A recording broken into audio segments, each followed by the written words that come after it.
Welcome to MakeItBigTraining.com. I'm Stu Hayes. I'm Rich Sayer. Will your business survive if you can't afford to be in it?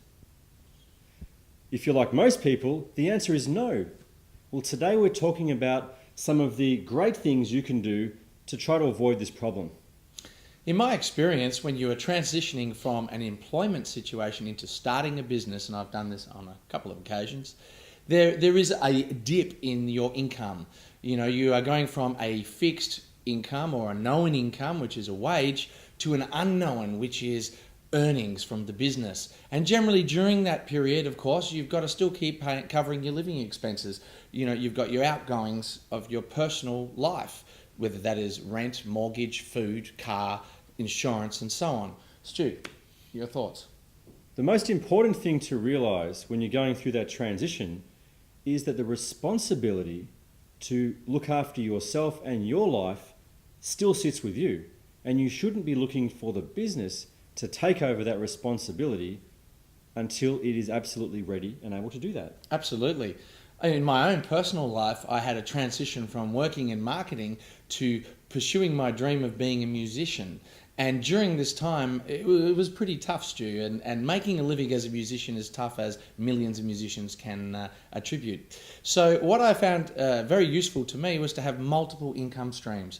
I got a part-time job working in a bar. In fact, I got a part-time job also doing some telemarketing, which I absolutely hated. I hated it so much, it drove me and inspired me to work really hard at the other aspects of my life and get those going. Then I created income for myself working on teaching privately guitar lessons as well as performing. So I had multiple income streams, Stu, and that really allowed me to juggle my personal expenses until I got a greater income as a performer, and then I could wean off those part-time jobs. And it may be for some of you that the way that you might choose to do that is to retain your current job and to gradually start selling a product if you ethically can. Absolutely. If you're not competing with your current employer, then why not try to find a way of supplementing your full-time income with products that are being sold through your new business?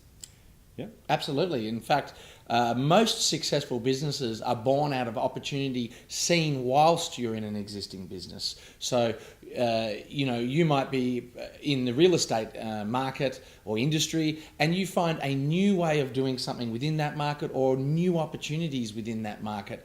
So actually maintaining your employment whilst you get your business up and going is the best thing to do, as I think we've covered before. But as you say, only if ethical. You don't want to be competing against your boss, and you certainly don't want to be using databases or information from your current employer into your new business, as you could open yourself up for litigation. But of course, that's not the only thing you could do. Whilst it's great if you can stay working in your full-time job, if you've got one at the moment, it is, of course, the case that sometimes the time constraints of that just don't simply allow.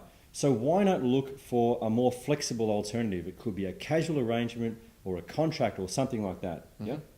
In addition, when you do start, there are things you can do inside your business that actually help to lessen the cash burn and get cash in the door quickly. It mightn't be the level of cash that perhaps you would like to have, but bringing any form of cash into a business at the start takes the heat off and allows you to start to live a little bit more comfortably. Would you agree? I agree. And on the other side of that equation, Stu, is actually looking at your lifestyle and how much money you need to be happy.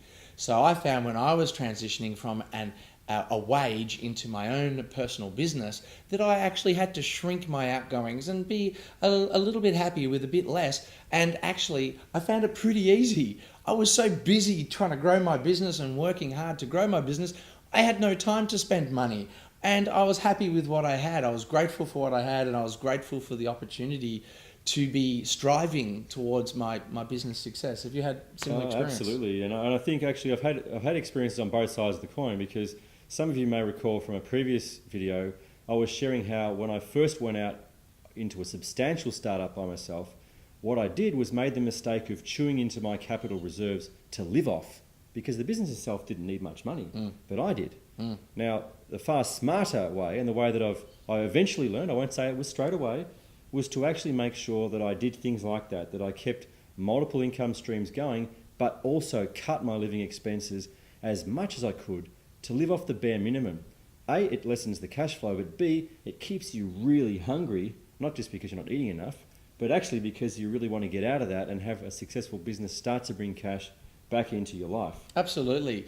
Later in my career, when I moved from being a musician and to setting up Instinct Music as it is today, which is an entertainment and events company, I used the same strategy. I went from being a performer where I was teaching and performing as my primary source of income to actually managing other musicians, artists, right through all forms of live entertainment, and actually going out there and getting clients that were going to provide me with income where I didn't perform. So I maintained my performing and teaching until I built Instinct up, and then over time I actually transitioned fully into the new career that I had chosen for myself with glee. But it took time, and it was a transition, and I had to sustain my own personal living costs, and in my case living costs of a family and a household, and more than just myself.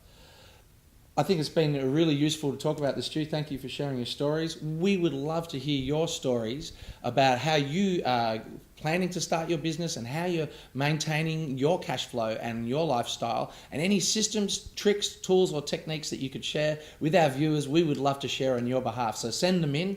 Tell us all about it. Thanks for being with us at makeabigtraining.com. We'll see you next time. Thank you.